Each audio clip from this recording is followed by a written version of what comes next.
Ça surprend toujours quand je dis que j'ai des clients qui dépassent les 10 000 euros par mois en campagne ads. Il faudrait surtout pas que je m'aventure à dire plus. Et pourtant, c'est vrai. Ce que je peux dire par contre, c'est que ce ne sont pas des comptes qui sont arrivés comme ça à 10 000. La majorité ont commencé bien plus bas et ont évolué avec le temps. Comment? C'est ça la question. Ce que je veux que vous compreniez, c'est que si ce chiffre vous choque ou vous surprend, c'est que votre esprit vous limite. Vous devez le reconfigurer et pour cela c'est très simple, il faut le rassurer avec des éléments tangibles.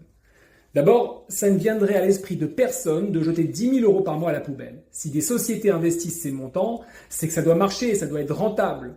Ensuite, il faut savoir de quel business on parle. Est-ce qu'on est en train de parler d'un restaurant qui peut assurer 10 couverts à midi et 10 couverts le soir? Ou d'un site e-commerce sans limite de produits à vendre? Eh oui, ça change beaucoup la donne.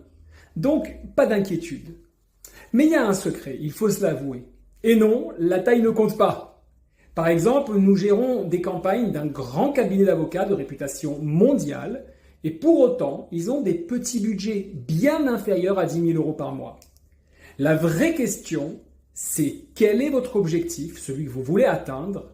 Plus de ventes, plus de leads, plus de réservations ou autre chose, plus de trafic, plus de notoriété. Mais surtout, comment j'analyse l'impact et donc la rentabilité de mes campagnes ads? C'est pour ça que vous devez maîtriser la notion de ROAS, Return on Ad Spent.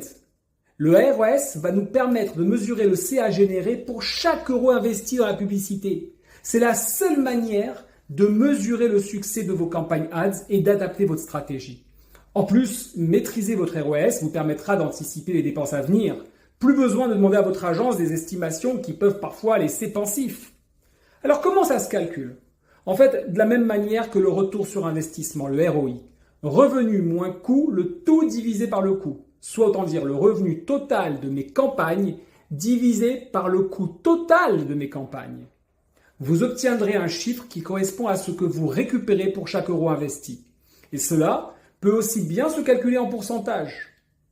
Vous comprenez maintenant pourquoi il est inutile de bondir de votre siège en entendant le montant investi d'une société, mais plutôt de se demander combien gagne telle ou telle entreprise pour ce genre de montant, à plus forte raison si on parle de plus de 10 000 euros.